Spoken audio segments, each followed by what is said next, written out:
السلام علیکم ورحمۃ اللہ وبرکاتہ. میرے ساتھ مل کے درود پاک پڑھیے. اللہم صلی علی سیدنا و مولانا محمد وعلی آل سیدنا و مولانا محمد.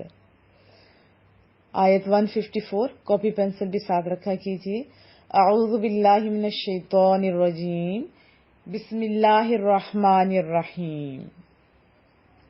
ثم پھر انزل اتارا.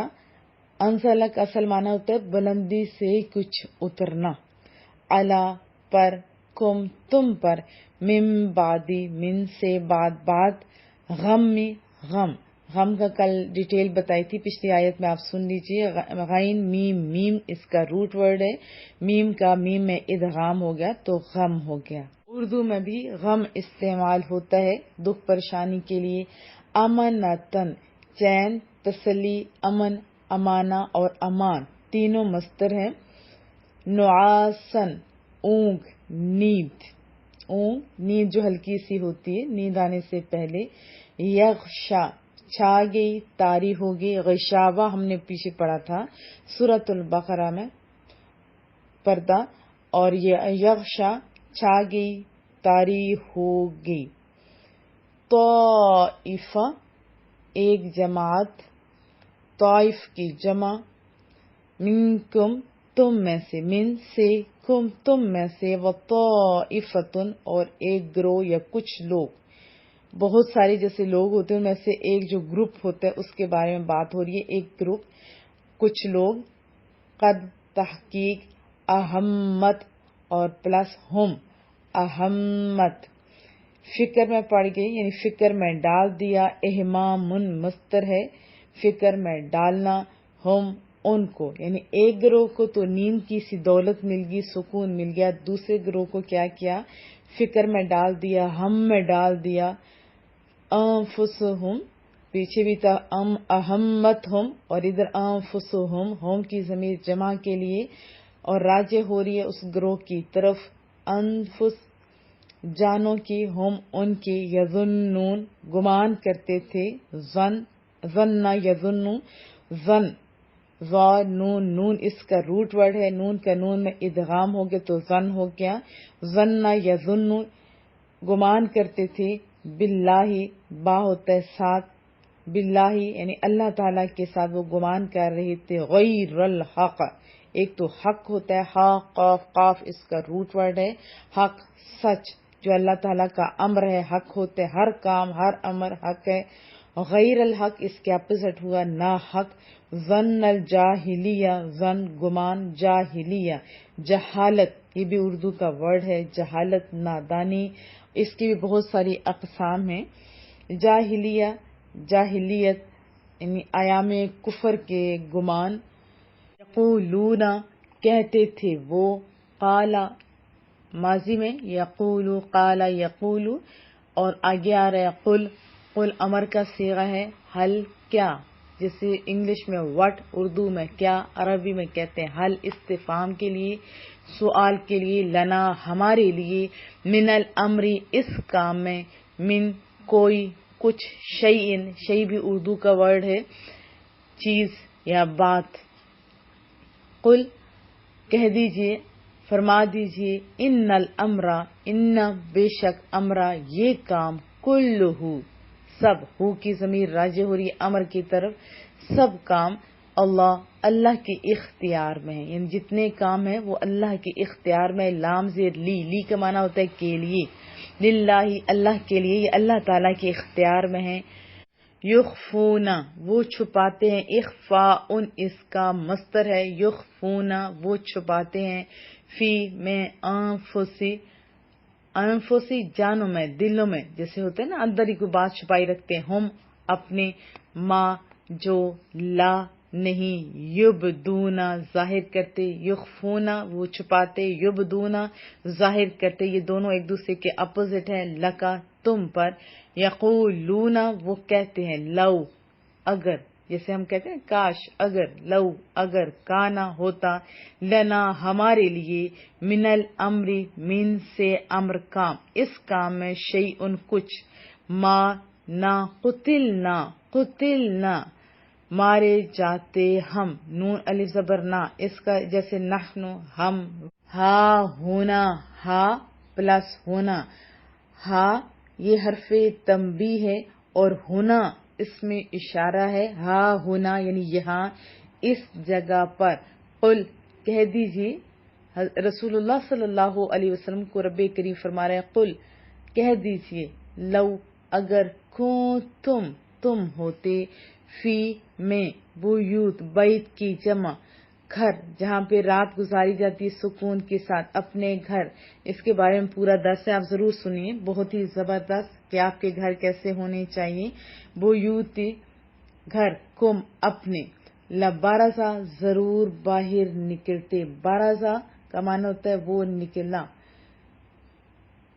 لبارزہ وہ ضرور نکلتے، الذین وہ لوگ کے کتبہ لکھ دیا گیا، دیکھیں ہمارے اختیار سے یا ہمارے کہنے سے کچھ نہیں ہوتا، جہاں لکھ دیا جاتا ہے وہیں پہ موت آتی ہے، تو لکھا گیا ہے کتبہ لکھ دیا گیا، علیہم ان پر، قتل مارا جانا، قتل ہونا، الی طرف، مضاجع پلس ہم، مضاجعہم یعنی لیٹنے کی جگہ، قتل گاہوں میں یعنی اپنی جہاں پہ ان کی آخری ٹائم آنا تھا، مضاجع کہتے ہیں قتل گاہیں، لیٹنے کی جگہ کو، یعنی جہاں ان کی موت آنی تھی، اور لیبتلیہ تاکہ آزمائے، ابتلا کرے، آزمائش کرے، تاکہ وہ جانچے، ابتلا اس کا مصدر ہے، کون؟ اللہ تعالی،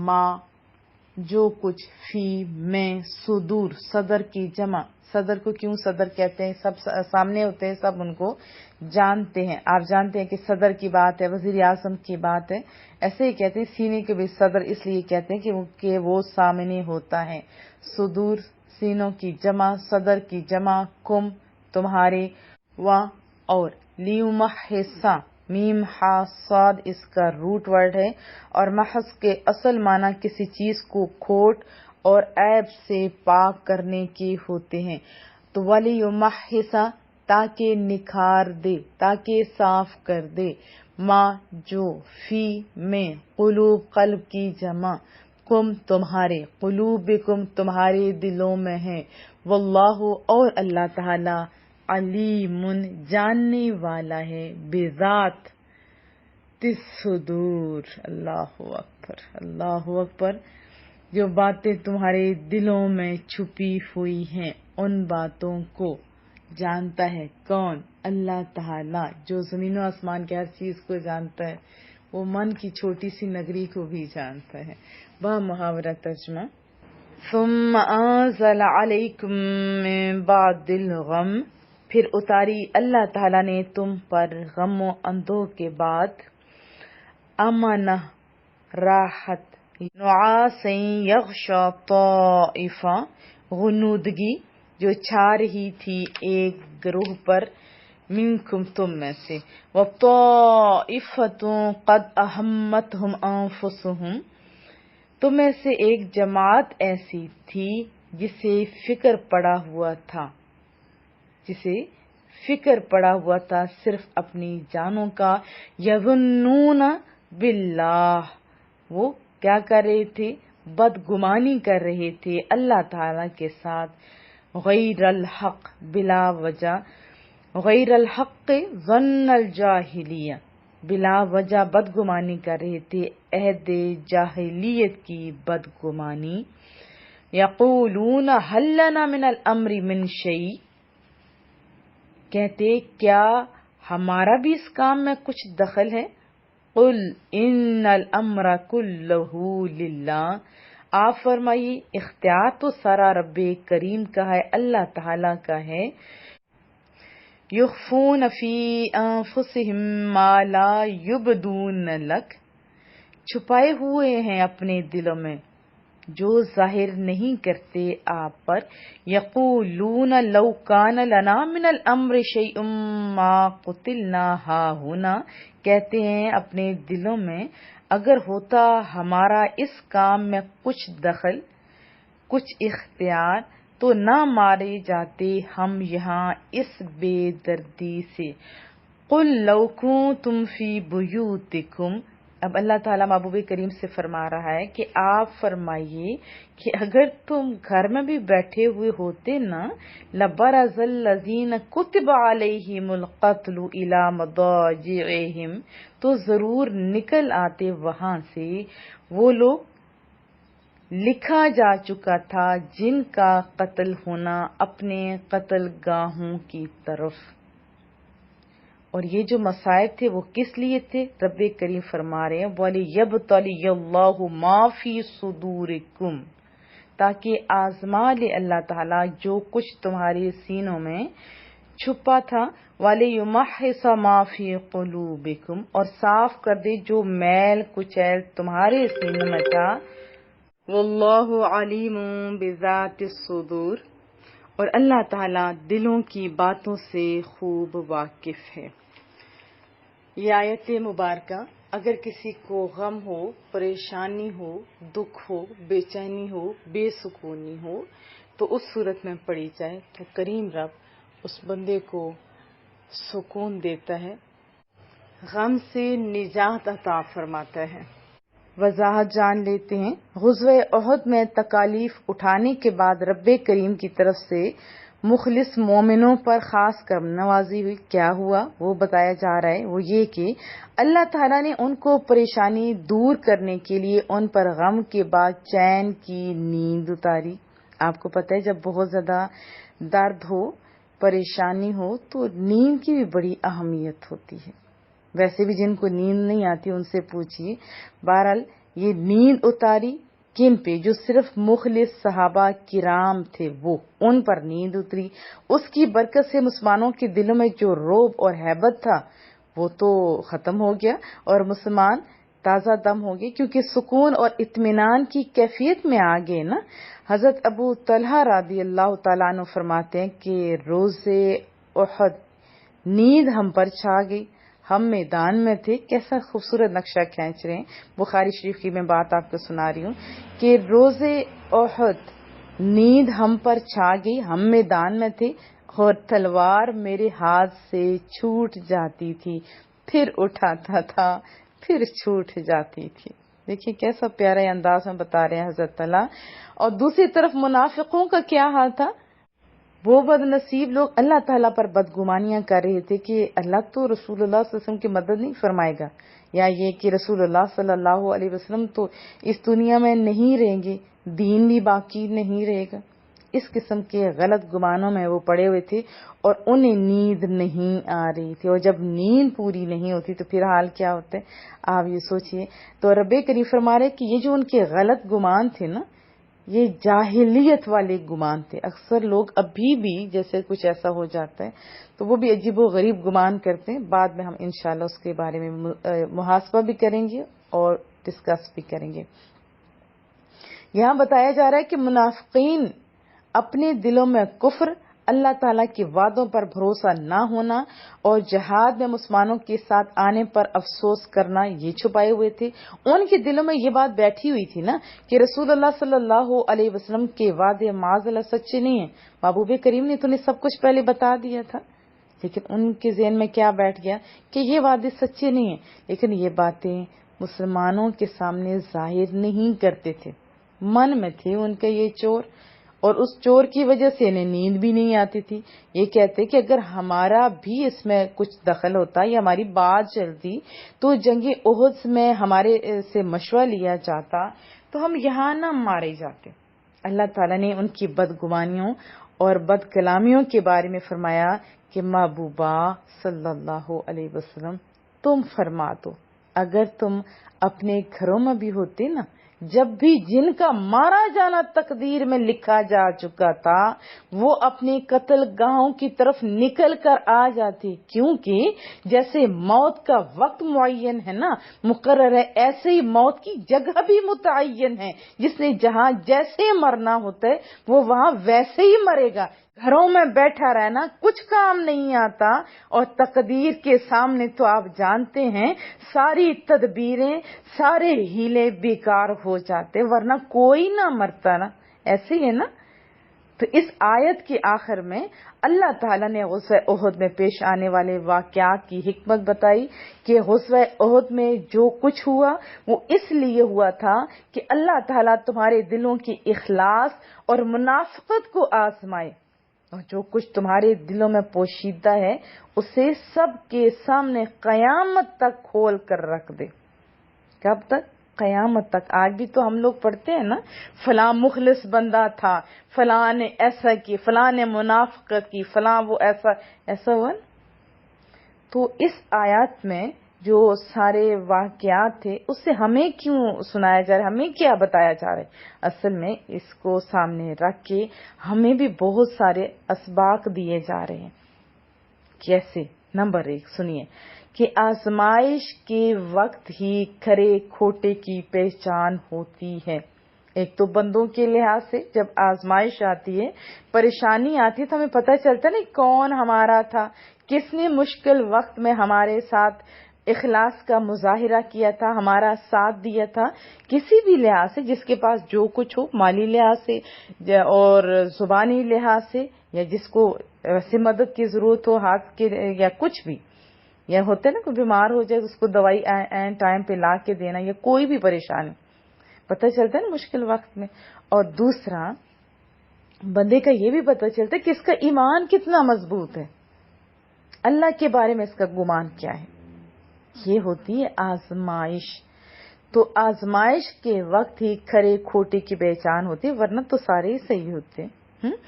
اور دوسرا اس میں بڑا سبق یہ ہے کہ مسلمان ہر حالت میں اللہ کا شکر ادا کرتے، لیکن جب مصیبت آتی ہے تو مومن صابر ہوتا ہے، مومن صابر ہوتا ہے، جبکہ منافق اپوزٹ ہوتا ہے، یعنی بے صبرا ہوتا ہے۔ ذرا اپنا آپ بھی محاسبہ کیجئے۔ تیسرا سبق ہمارے لیے یہ ہے کہ مسلمانوں کو سب سے زیادہ فکر کس چیز کی ہوتی ہے؟ آپ سوچئے، دین کی ہوتی ہے نا، آپ کو کس کی ہے؟ پھر اور منافقوں کو کس کی فکر ہوتی ہے؟ انہیں محض اپنی جان کی فکر ہوتی ہے۔ چوتھا سبق ہمارے لیے یہ ہے کہ مومن ہر حال میں اللہ تعالیٰ پر بھروسہ رکھتا ہے۔ ہم کس پہ بھروسہ رکھتے ہیں؟ ہم بھی تو مسلمان ہیں نا، تربیتوں میں تھوڑی سی کمی ہے، بھروسہ تو اللہ پہ ہے، لیکن جب مشکل حالات آتے ہیں تو پھر ہمارا کدھر کدھر جاتا ہے، یہ بھی سوچیے۔ لیکن سچے مومن، سچے پکے مسلمان جن کی تربیت قرآن و سنت کے مطابق ہوتی ہے، یا جن کی تربیت رسول اللہ نے کی تھی، ذرا ان سے پوچھئے، کتابیں کھولیں نا آپ۔ تو یہاں رب کریم فرما رہا ہے کہ مومن ہر حال میں اللہ تعالیٰ پر بھروسہ رکھتا ہے، نہ مال پہ نہ اسباب پہ۔ یہ تو چھوٹی چھوٹی چیزیں ہیں نا۔ اور اللہ تعالیٰ سے حسن ظن رکھتا ہے۔ آپ سوچئے بہت سارے میسج آتے ہیں، اللہ جانے باجی دعا بھی قبول ہوگی، یعنی کیوں نہیں ہوگی بھائی؟ مومن تو اللہ سے حسن ظن رکھتا ہے۔ میں نے آپ کو حدیث طیبہ ایک دفعہ نہیں ہزارہا دفعہ سنائی ہے کہ جیسا گمان ہوتا ہے اللہ آپ کے ساتھ سلوک ویسا کرتا ہے۔ جب دعا بھی کریں تو اچھے طریقے سے کیا کریں۔ یہ تو ضمناً بتا رہی ہوں نا، یقین کے ساتھ کیا کریں، اللہ ضرور سنے گا۔ مومن بدگمان نہیں ہوتا، جبکہ منافق معمولی سی تکلیف پر اللہ تعالیٰ کے بارے میں بدگمانیوں کا شکار ہوتا ہے۔ یہ تو بتا رہی ہوں منافق کے بارے میں جو اس آیت مبارکہ میں ہے، لیکن جو میسیجز آپ کرتے ہو اس پہ بھی غور کیا کریں۔ پتہ نہیں اللہ سنے گا، پتہ نہیں اللہ نے یہ ہوگا، پتہ نہیں ہمارے ساتھ یہ لکھا ہوا ہے، پتہ نہیں، ایسی چیزیں مومنین کی شان نہیں ہوتی۔ پانچواں سبق اس میں یہ تھا کہ اللہ تعالیٰ کے وعدے پر کامل یقین رکھنا کامل ایمان کی نشانی ہے۔ اور چھٹا سبق یہ ہے کہ موت سے کوئی شخص فرار نہیں ہو سکتا، جس کی موت جہاں لکھی وہیں آ کر رہے گی۔ لہذا جہاد سے فرار مومن کی شان کے لائق نہیں ہے۔ ہم لوگ بھی تو ڈرتے رہتے ہیں نا، حالانکہ ہمیں پتہ ہے، یقین بھی ہے، لیکن پکا یقین نہیں ہے نا۔ پکا بھی تو ہونا چاہیے. ہمیں یقین ہے جہاں لکھیے وہیں آنی. منہ سے تو ہم لوگ کہہ رہے ہوتے ہیں لیکن پھر بھی ہمارا جو خوف اور یہ ہراس ہے اس میں تھوڑا سوچنے کی حاجت ہے. اور 7واں سبق اس میں یہ ہے کہ غزوہ احد میں منافقین کے علاوہ جتنے مسلمان تھے وہ سب اللہ تعالیٰ کے پیارے تھے کہ اللہ تعالیٰ نے ان پر خصوصی کرم نوازی فرمائی تھی.